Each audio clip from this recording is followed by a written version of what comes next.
saying I was going into the pre-show, which people can hear. Sure. Sure. Thank you. Okay, let's see who accepts the stream. Oh, and can you put the stream in the Peace Center Facebook page too, please? Yes. Okay, Thanks. Twitch has accepted the stream. Good. YouTube has accepted the stream. Mm-hmm. And Facebook has accepted the stream. Wonderful. Now, do you want me to put it in on the Peace Center page before you start the show or after? You could start it now, just so that it's done, so that you know, just one more thing to check off the list. Okay.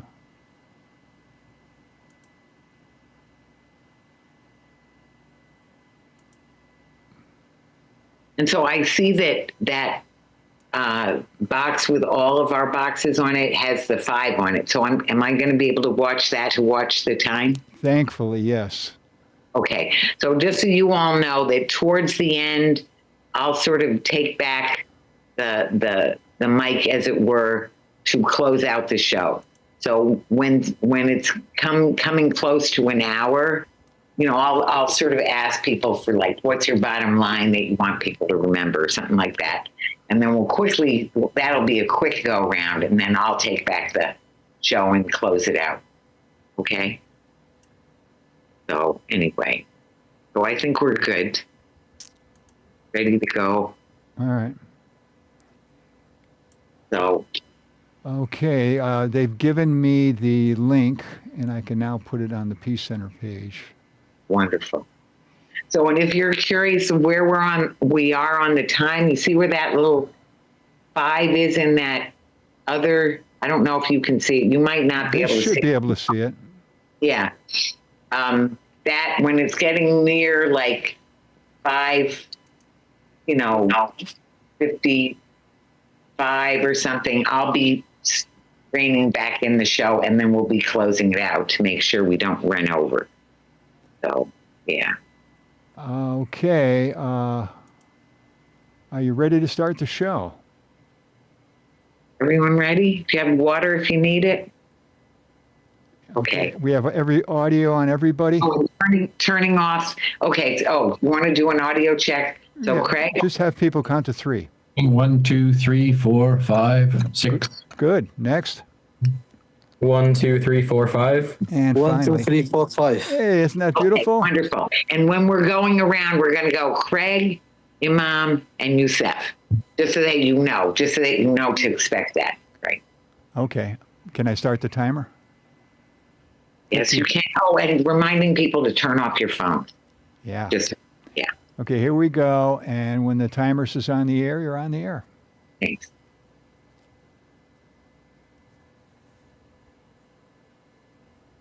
Welcome to Talking Peace with the Western New York Peace Center, being recorded by Think Twice Radio in the home of the future, also the home of our friend and producer, Richard Wicca.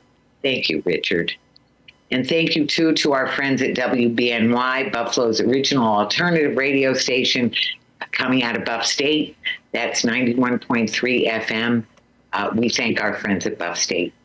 And when I think about thankfulness, I think about our friends, our Black, Indigenous, and people of color friends who have so much to teach us in terms of how to deal with hardship, and who, in spite of all kinds of injustices and everything, still raise up thankfulness as such an important thing. The Haudenosaunee, that we're here on stolen Haudenosaunee land that's been taken through violence and trickery. And the Haudenosaunee still have the same habit that they always had, where they start their events off with something that is really the Thanksgiving address, that thanking the people who were there, thanking Mother Earth for giving everything that we need, thankfulness to the plants and the animals and all of the different elements of the creation, both here on Mother Earth and as well as Brother Sun, Grandmother Moon, and all the sky world, and then the Creator, of course, and then the love that animates it all. And then when they're done, they say, Yahweh, and the people say no. So Yahweh, you can say no.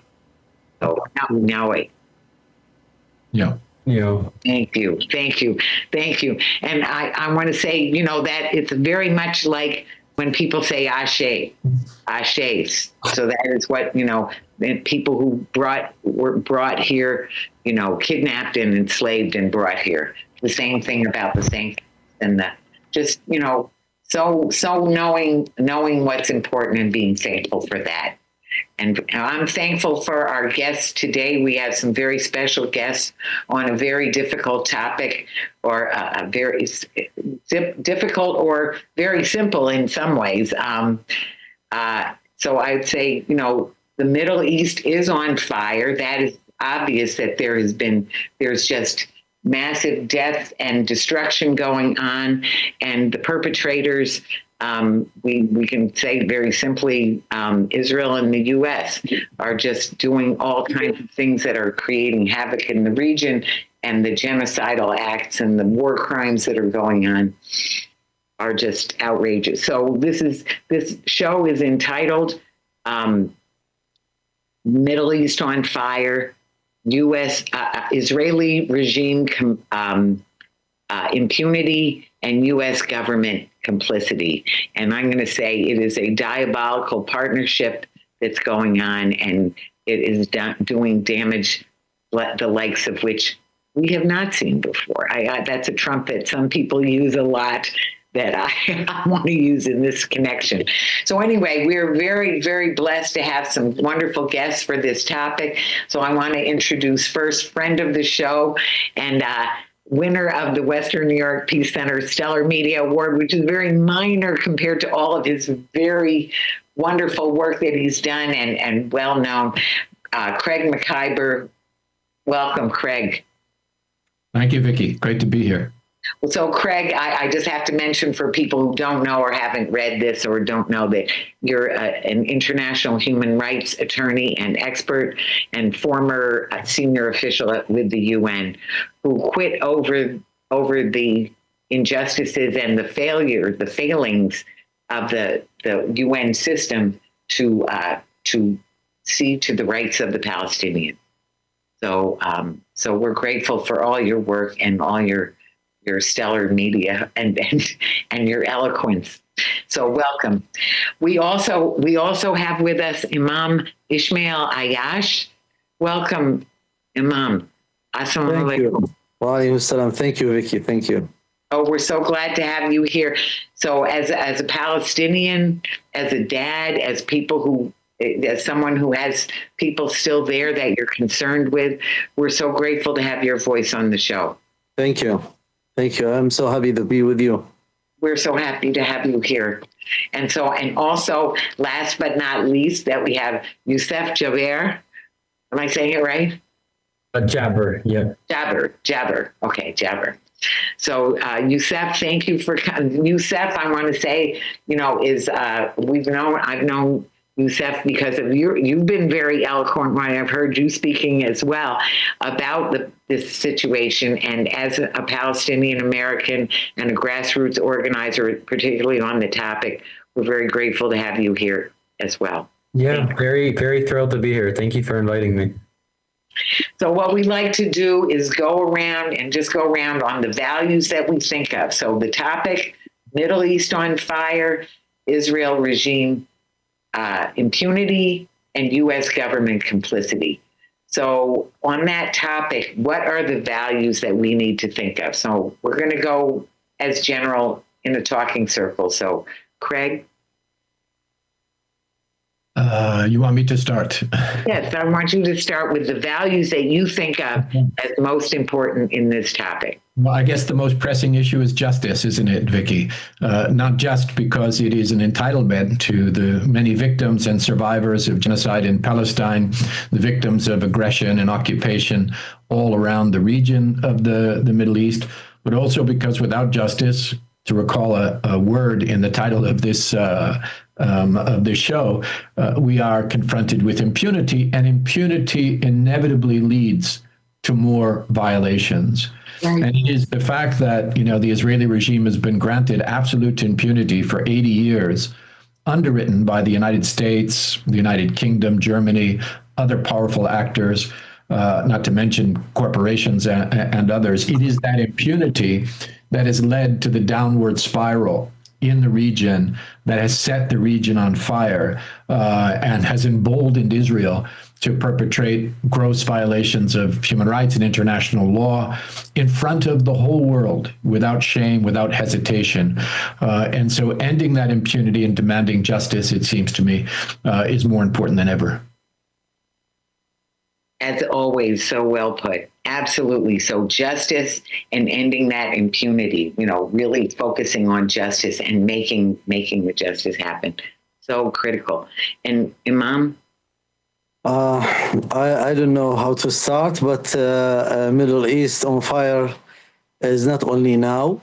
This is started since 1948 or even before. Unfortunately, the people and the world, they just like sitting and watching what's happened to the Palestinian people and others also, without doing nothing when it's come to the benefit of some specific regime. You see the world step back from doing anything that to protect people or to stop the injustice around the world, or especially in Middle East, especially in Palestine, who's really on fire. We say the Middle East on fire, but if we can use Gaza on fire and Palestinian area like the West Bank is really on fire. And you know what? When you invite me to this show, I was asking myself many questions. I tell myself there is many shows, and there is a lot of people they are talking around the world, and leaders talking, and the presidents of different countries they are talking, and they condemn everything that's happening, and they are talking about the injustice there. But the reality is nobody do something. Just we are talking and talking and talking. So I tell myself, what's the benefit of our we are just gather and talk in the show, or go outside and talk and talk and talk. But what's the, until when? Right. Well, thank you. Thank you for both of those points. So one, that justice and those needs are not new. They're not, you know, something that just happened, but it's been happening. The 100 Years War on Palestine is what some people call it. You know, Rashid Khalidi wrote that wonderful book. And also, as you say, action. So we will get to that. Don't you worry, that we will not leave it to only talking. So, and Yousef? Yeah, I guess what I think of when I hear the title of the show, when I think about, you know, the things that have been mentioned before me, I kind of think about personal responsibility, especially as citizens of the United States, as people occupying stolen land here. What is our responsibility in these topics, in these issues, in the impunity, right? And I think that, you know, it's always been a really good time, but now is as good of a time as any to start thinking really critically about what your place is in these issues. These are not isolated incidences. This is our own government. We all play a role, whether or not you realize it. So for me, I kind of think now is the time to really look critically at the life that you live and at what cost that comes at. And I think that what's happening in the Middle East now is the perfect example of what that is. Like, that is one of the major costs of the comfort that we have here. So for me, a lot of it is just turning inward and realizing that all of us have a part in this. This is not something that doesn't affect us. This is not something that we didn't create, perpetuate, etc. So I think that's the main thing I think about. So thank you. Personal responsibility is so important. And as you said, there's a certain way in which we are complicit. And I just love that you brought up about our being on stolen land. As I was starting off with the Haudenosaunee, actually on the Seneca, I'm on Seneca land. I don't know. Actually, I think you're on for the Tuscarora. So anyway, different, but we're both all here in Western New York right now. And, you know, I mean, so there's a lot of colonial issues that come up around Israel and Palestine, and our own lives here and now. The values that I think of, they have to be this. I almost invariably will bring up truth and love, because part of what I think this talking piece is about is bringing up truth.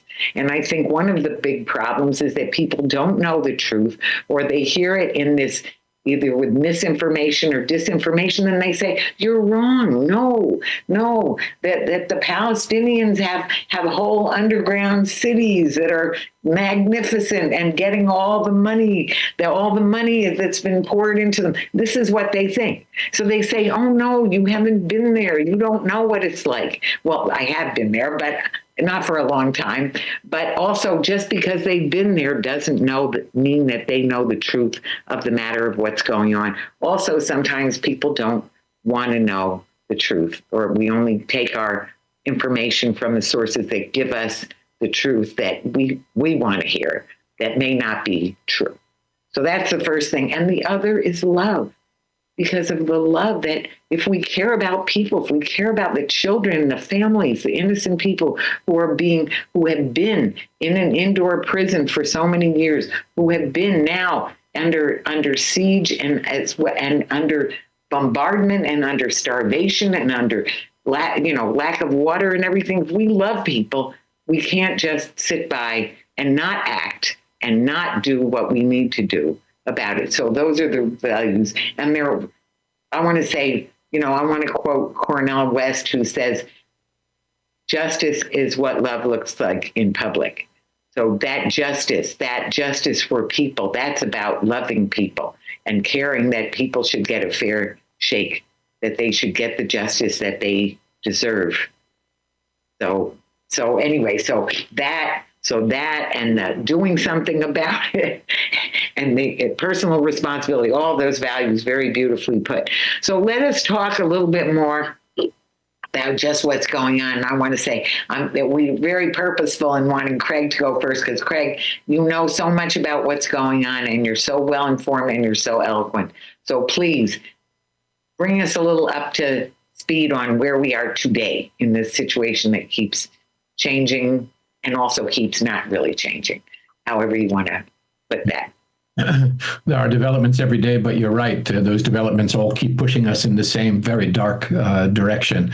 And, we opened talking about impunity of the Israeli regime and what that has led to. We're just coming off the heels of a bombing of Iran by Israel and by the United States. A lot of folks they think this is just conflict between countries, but they don't recognize that, in fact, what the U.S. and Israel did is a crime under international law, indeed a series of crimes, because first that was an act of aggression. You can't just bomb a country because you don't like its policies or you think it's going to be some threat in the future to you. That's an act of aggression. It's been called the supreme international crime during the Nuremberg tribunals after the Second World War. But they added to that crime with additional crimes. For example, in international humanitarian law, bombing nuclear facilities is unlawful.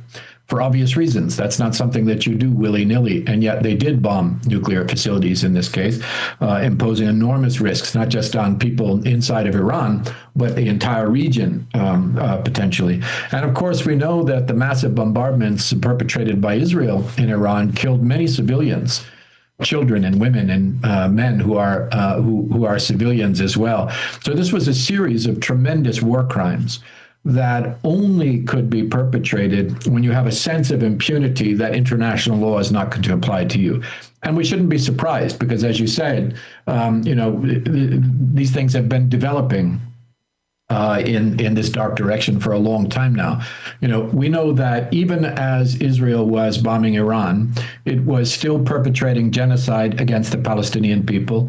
It was administering an apartheid system in Palestine, as has been affirmed by the International Court of Justice. It has, just a couple of years ago, carried out a transnational terrorism attack using booby-trapped pagers in Lebanon in gross violation of international law as well. Thousands of armed Israeli attacks on Lebanon, on Syria, on Yemen, on Iran. They have been occupying territory in Palestine, in Lebanon, in Syria, and expanding the territory that they occupy in Syria. They've been carrying out extrajudicial executions on foreign territory across the region, just assassinating people. Only a couple of weeks ago, we witnessed them commandeer the humanitarian flotilla ship, the Madeleine, Right. which was delivering humanitarian supplies to Gaza, trying to before it was pirated, boarded, and they abducted all humanitarians on board and carried them off to detention inside of Israel. It has continued to carry out countless attacks on the United Nations itself, killing its staff, destroying its facilities. And I think, for those of us living in a country like the U.S., we have to say, the Israeli regime has also been using its proxies in Western countries like here in the U.S. to harass human rights defenders and to corrupt government processes as well. So this is the sound of impunity. This is the message to the world, is that this regime can get away with anything at any time. It can perpetrate any atrocity, violate any international law, and it will be protected from accountability because the United States and other allies, such as the United Kingdom and Germany, will not allow the regime to be held accountable. This is extremely dangerous because we're talking about a government in Israel that has its own stockpiles of conventional, high-tech, nuclear, chemical, and biological weapons. It allows no international inspections of those weapons. It refuses to ratify the Non-Proliferation Treaty that would relate to those weapons. It has a government which is a far-right, deeply racist, fundamentally violent regime, which is unconstrained by any international norms of international law, international diplomacy, even I would say common morality. And then you add to that this element of impunity, this message to Israel that you can do whatever you want into this cocktail. And you have to say that the number one threat to international peace and security and to human rights at this moment in history is the Israeli regime and the complicity of powerful Western states like the US in facilitating that. We've just crossed well over 600 Palestinians killed in aid massacres at the Gaza Humanitarian Foundation sites. For people who are following this is a perfidious title of a scheme set up by the Israeli government and the US government as a part of the final stage of genocide in Gaza, with private military contractors and Mossad and CIA operatives and mercenaries from the United States posing as humanitarians to draw starving Palestinians out of their tents, many of them living in tents now, to make them stand in a line for hours in the hot sun, only for many of them to actually be cut down by Israeli quadcopters and snipers and tank fire and so on. You do not attempt such an obvious and heinous crime in full public view in the middle of a live stream genocide unless you are convinced that you will not be held accountable for your crimes. And that's where we are now. It is really horrific, just so alarming and terrible. So your thoughts, reactions, or things that you want to add, Yousef?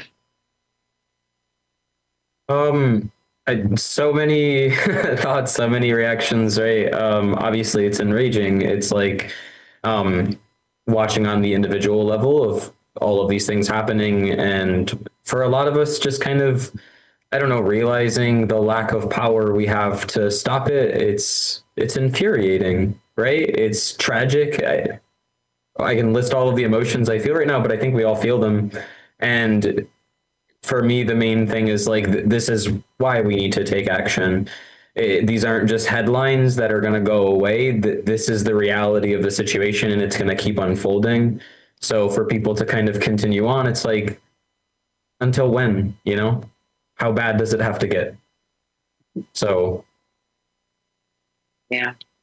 So bad and worse, and just more people dying, more people suffering, more endless suffering. Just a horrible children starving to death, people with no water, hospitals, universities, all of, UN sites, aid, so-called aid missions, as you said, being bombed, just heinous, terrible, terrible. I want to raise up, while we're going around, one of the things that is also happening, that's happening at least on this side of the problem, is the Veterans and Allies fast that just happened, and the people in New York City and people in DC, and all kinds of actions. I mean, we've had different gatherings. We had what did we call it? No war on Iran gathering.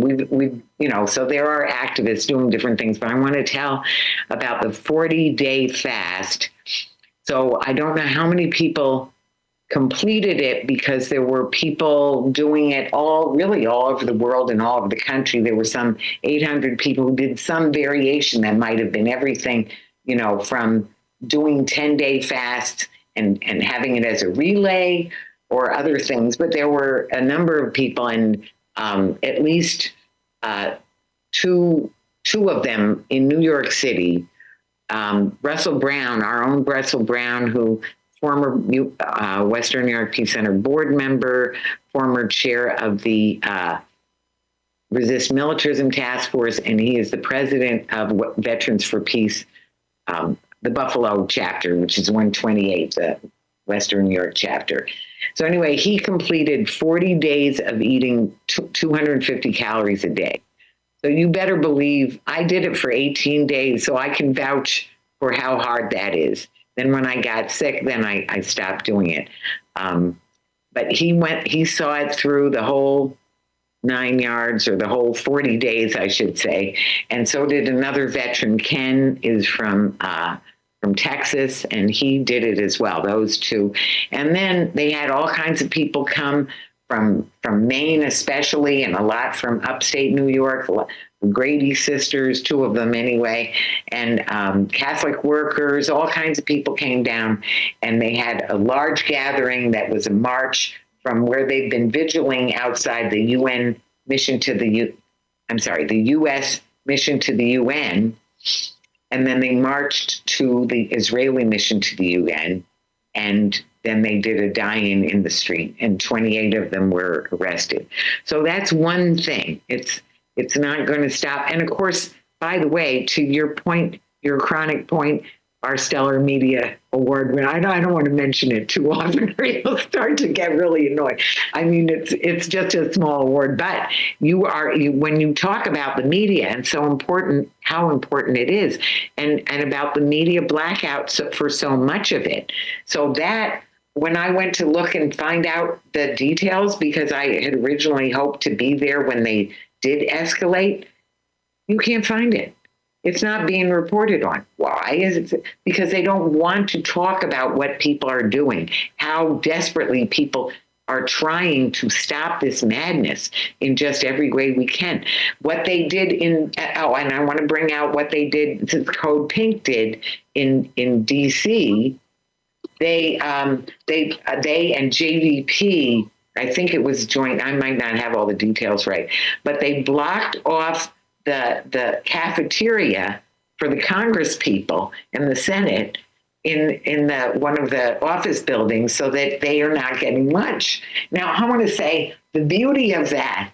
So people, that's why I said when I was doing that 18 days of that fast, that was tough. When you're hungry, they call it hangry. It just fuels you in a different way, no matter if it's, whether if it's self-imposed or if somebody did it for you. There's nothing like being hungry to really get your attention, and so these Congress people or Senate people who, so when they didn't get lunch for one meal, I'm sure that they were still feeling kind of hungry and angry, because they're being deprived of food.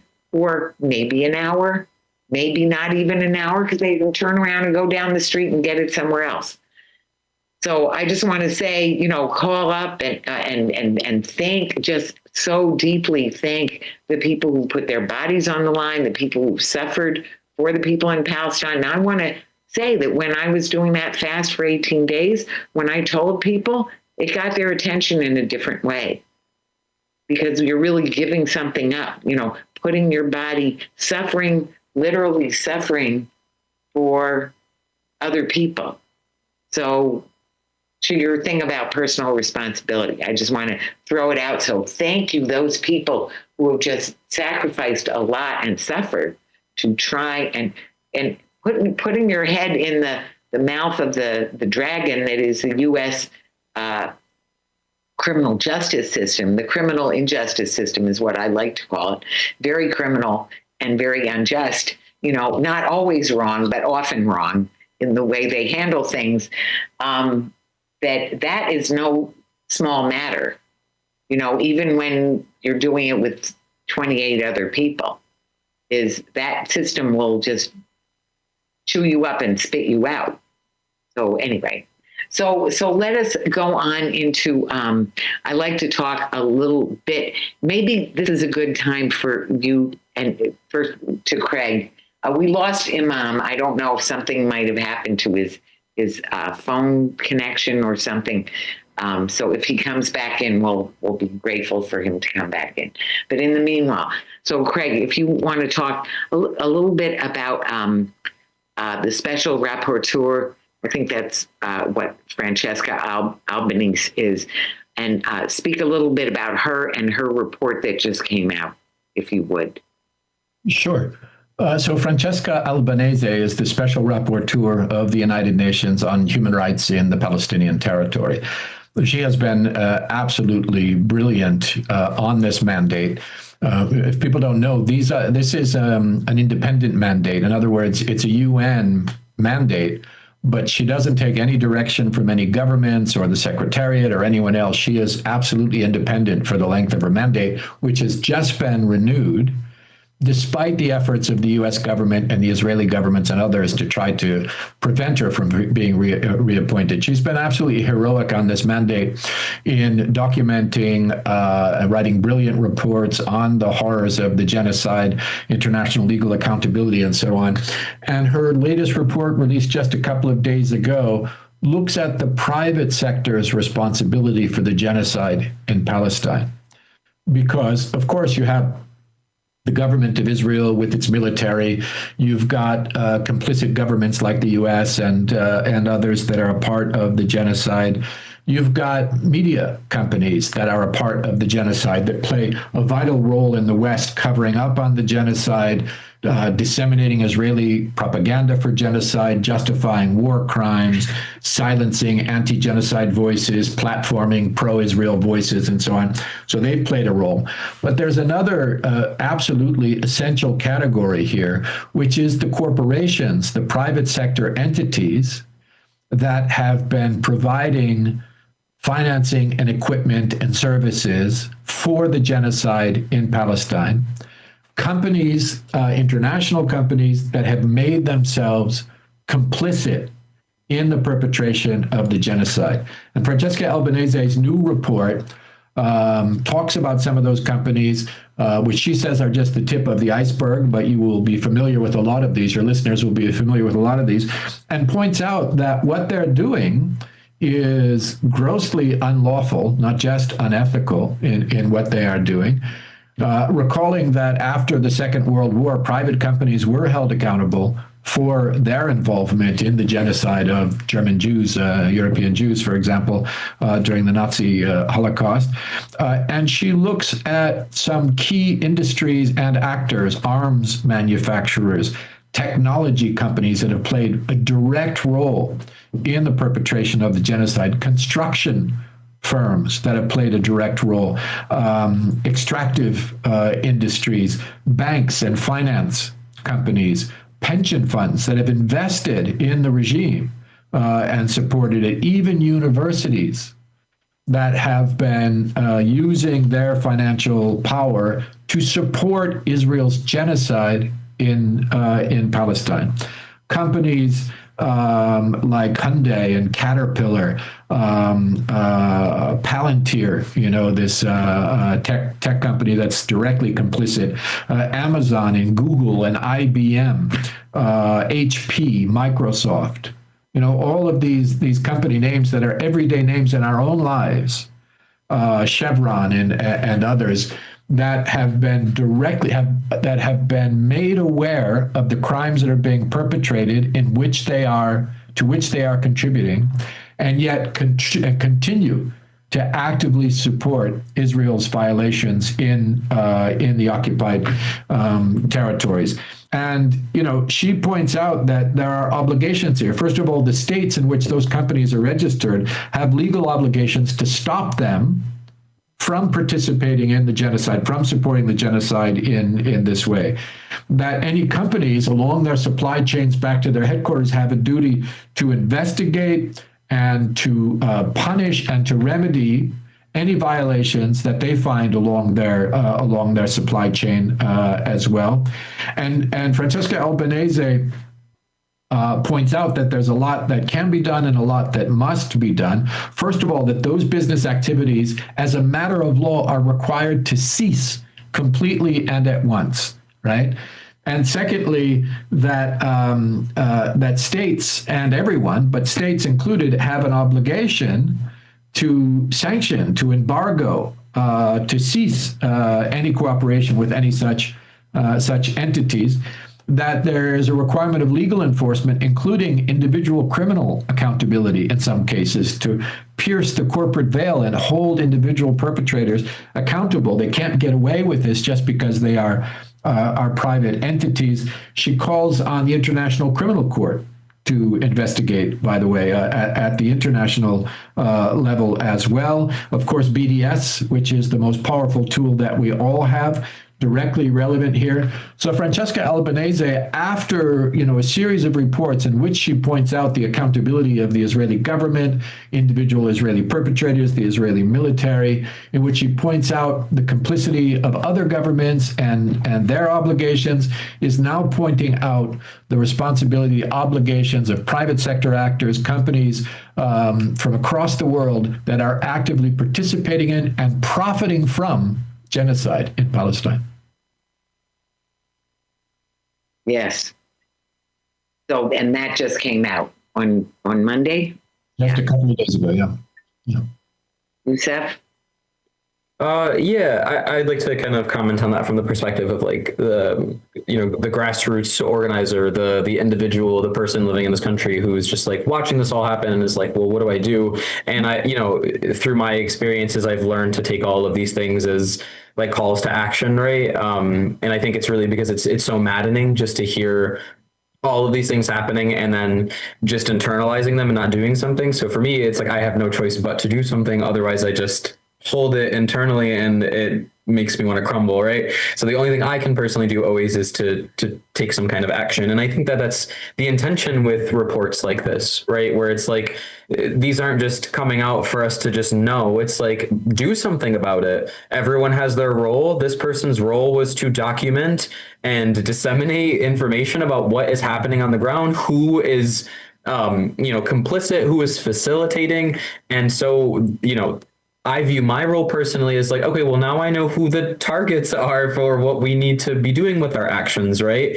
Like that's being laid out in front of us so clearly. It's like, these are the companies that are responsible outside of just these government entities. And like you said, Craig, you referenced like BDS and how this is such a pertinent like scenario for BDS really on, first in an individual level, but also like when we're talking about coming together in collective forms and campaigns and organizations, grassroots or non-profit, whatever it is that you're doing. So for me, I look at all of this as opportunities for individual and group contributions, and this is really a call to action. That's what this report signifies. And just to give like a few examples that came to mind while you were talking, Craig, like when it comes to media, it is absolutely every single individual's responsibility to make sure that you are gaining the truth. You are gaining proper information about what is happening, that your sources are good, that you are engaging with media that is not known to be biased, that is not just disseminating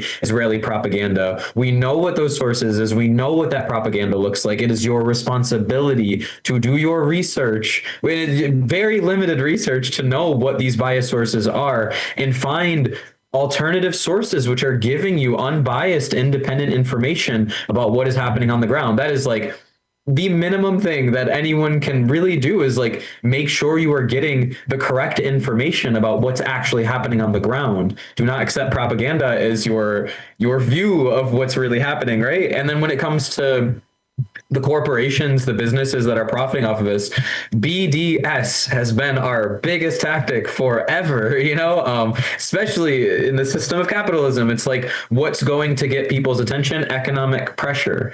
These corporations are literally nothing without us contributing to them, us buying their products. That's what keeps them afloat. And some of these might be a little harder to BDS than others. Like some of them are like, retailers, for example, selling products to individuals. It's like, that is your easiest way to practice your right to BDS, is to stop buying their products. And for some of them, like arms manufacturers, those are a little harder, but honestly, it's not like there haven't been campaigns to pressure them. We've seen so many campaigns around, whether that's shutting down an arms manufacturer, whether that's stopping shipments of military equipment in so many different ways, like there are so many campaigns out there actively occurring to be a part of, right? So I say, on an individual level, that looks like, where are you spending your money?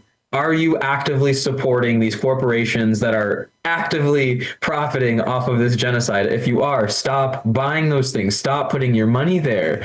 And if you want your effect to be magnified, join a campaign where they're trying to get many people to do that simultaneously, because that's really where the largest impact happens, is where you take your individual contribution and you magnify it by collaborating with other people. One person's impact might not seem big, but thousands of people acting in the same way, in unison and collaboration, to practice the right to BDS, absolutely. So I feel like those are the main things that I'm kind of taking away from this report. This report doesn't exist just to inform you that horrible things are happening. It's to give you information to take action, and give you exactly what you need to know to take action against specific targets that are facilitating this, right? So it's kind of my whole spiel. So very good and very, very needed. And in fact, I want to bring up Kathy Kelly, another friend of the show, and just a friend, and just a wonderful, actually, she's just activist par excellence, has been in and out of war zones for so many years, incarcerated for civil resistance or civil disobedience, etc. So she and a couple others, including, I'm going to say, she, especially through World Beyond War, where she's the board chair now. But it was also, included Nick Modern and some other friends that got together something called the Merchants of Death Tribunal. So they looked at the merchants of death, or the arms manufacturers, and they had four of them, I think four of the biggest four, or four of the biggest five, and really investigated. They have, if you go to merchantsofdeath.org, you will see there's video after video after video after video giving you back to the information. And so what this also led to was not only people watching the videos, publicizing the videos, which certainly the Western New York Peace Center did, but also going to some of the arms manufacturers to present them with an indictment. So that was done to Boeing and Raytheon and just numerous of them. I know here in Buffalo, we went to Northrop Grumman, who was not on their list, but it was on our list because it's right here. And it was, something it was an unforgettable experience to, of course, the day that we did it, they blocked off their parking area and they wouldn't let anybody into the building. So we wanted to give them this indictment, but we couldn't do it without risking arrest. So we waited, and then we came back like 2 days later and went to the door to give them their indictment. They were very friendly until they realized who we were. They might have realized right away. But anyway, I just want to leave this indictment for you that is telling you about, as you were saying, Craig, the 6 laws, U.S. laws that you're breaking by providing arms and aid to Israel for their war crimes and genocidal acts. And so they said, well, we can't accept anything. They said, and I said, well, we just want you to give it. We want to give it to you so that you can give it to your CEO and your people in the head office. And they said, oh, don't worry. They've already seen that, all of that information on your website. So the good part is they are paying attention. But the bad part is they know, and this is the other part of what you're saying, they know very well they're breaking the law. The U.S. government knows very well that they're allowing these kind of companies to break the law. However, they don't stop them. They don't stop them. So back to selective use of the criminal justice system, selective enforcement of laws. So the laws that the government or the companies want to break, those laws get ignored. So civil resistance is our effort to try and get the government to adhere to the law. So actually, if you would tell us a little bit more about how some of the media companies, could you, Craig, how some of the media companies, because one of the other things when we talk about boycott, well, so boycotting Google or I do boycott Amazon. I'll tell you, that's one. The only thing I ever ordered from them was a book in Dadi before I went to Afghanistan. I have never ordered from Amazon. But anyway, but what are these larger companies that aren't weapons manufacturers? What are they doing that is enabling what's going on? I know the surveillance is out of this world for, the people living under the microscope.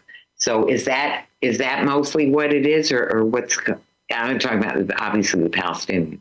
Well, Palestine is a testing ground for the technology of repression. It is a testing ground for new weapons.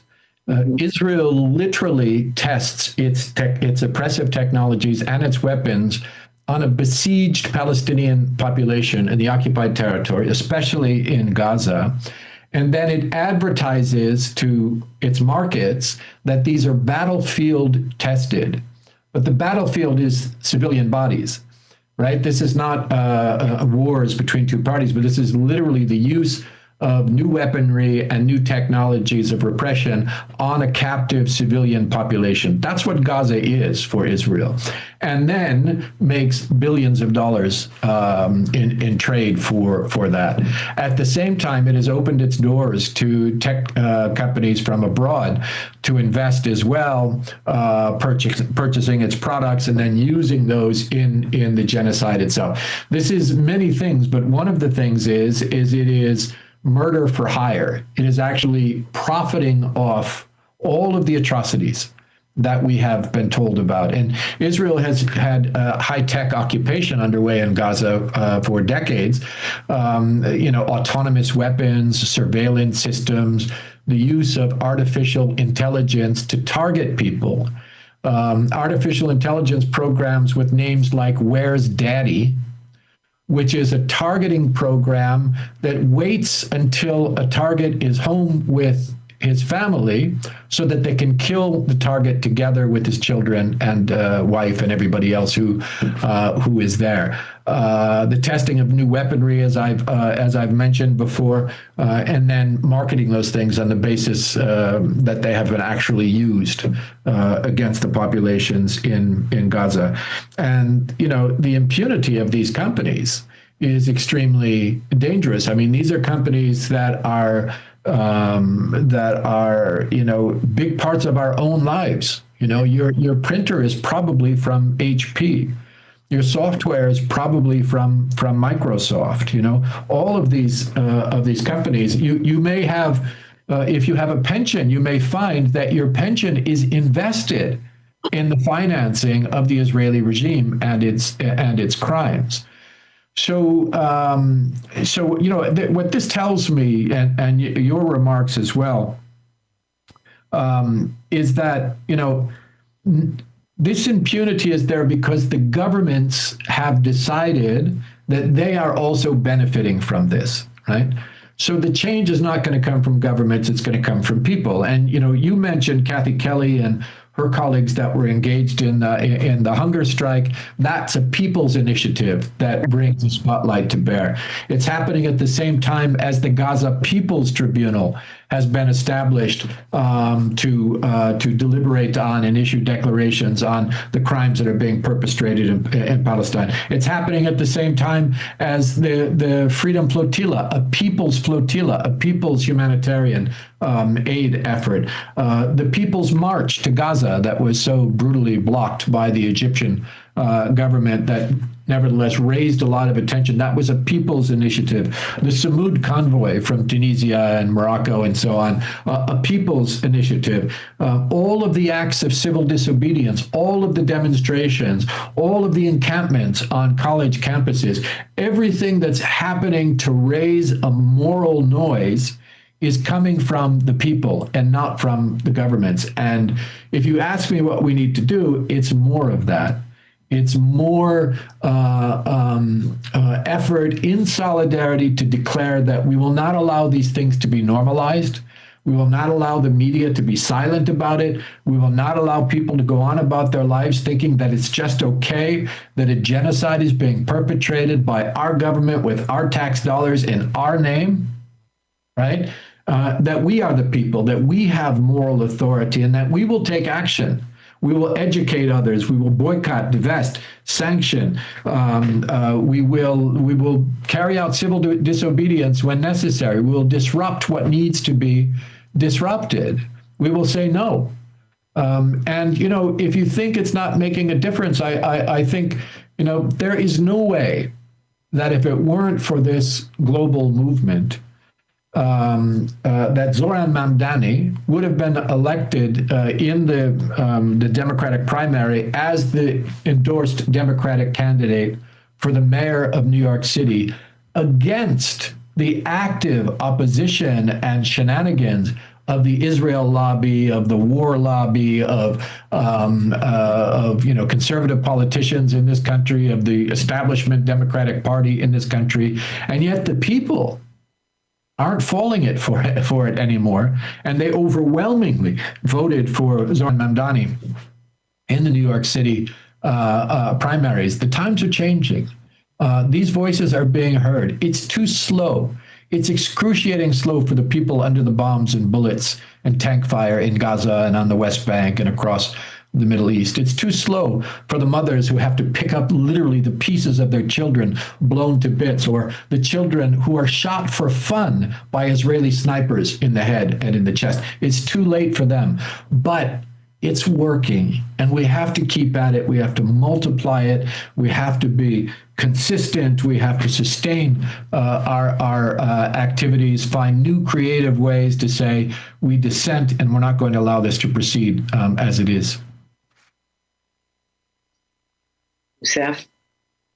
Yeah, I mean, just to really mirror, echo the things that you're saying, Craig. I mean, that's really what I've seen on the ground here is a lot of, especially over the last few years in the scope of organizing on the ground, whether in a grassroots or nonprofit context, has been drawing the connections between what's happening in Palestine and the Middle East, especially the impunity that Israel is being treated with, the lack of accountability that our government is just doing whatever they want, and we have no power over that. And it's really creating what is essentially a movement that has to sustain itself. Otherwise, quite frankly, we die, right?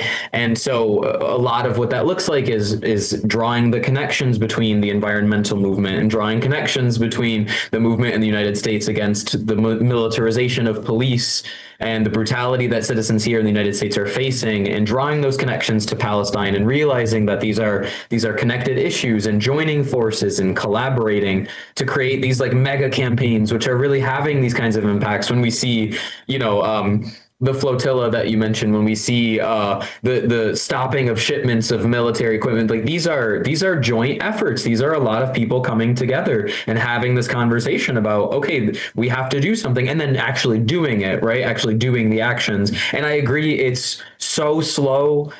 Like, I can't even explain how it makes me feel sometimes.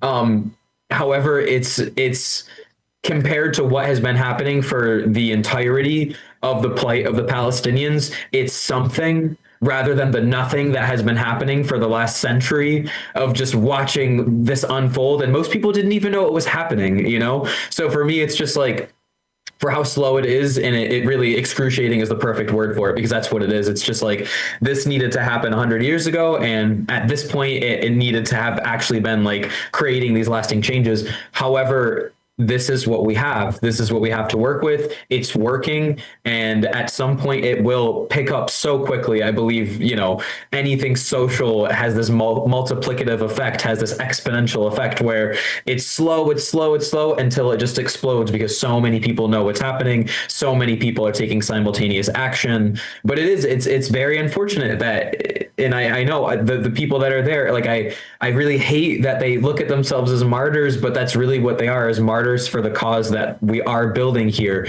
an overall global movement towards things like accountability of our governments and challenging the status quo of this capitalist paradigm, which is allowing people to profit off of killing innocent people, especially children, women, men. Like, sorry, I have so many emotions surrounding this, but really that is what it is we are building a movement. This is what it is going forward. Hopefully Mamdani is one of many candidates that comes out of this process, right? Because at the end of the day, what has allowed all of these things to keep happening is these votes by our elected officials to keep sending money and to keep allowing these things to happen. And like, I look forward to the day when that's not a thing. And the only way that's going to happen is to keep this movement building, to keep the efforts that everyone's been actively, boots on the ground, just pushing forward. So I would say now is more important of a time than ever to keep moving forward with everything that's been happening. Absolutely. Yes. Yeah. For those of you who are on the radio, you don't see that Craig has some clapping hands going. And I do too, because absolutely. And that, and it certainly will take all of us. So the young energy, the courage of the students, we've had students have been so courageous, and yet the universities have been terrible, shutting them down when they sent 5 different police forces after the people at the encampment, when they just refused. This is UB, refused to let them show what was it called in the camp? The encampments.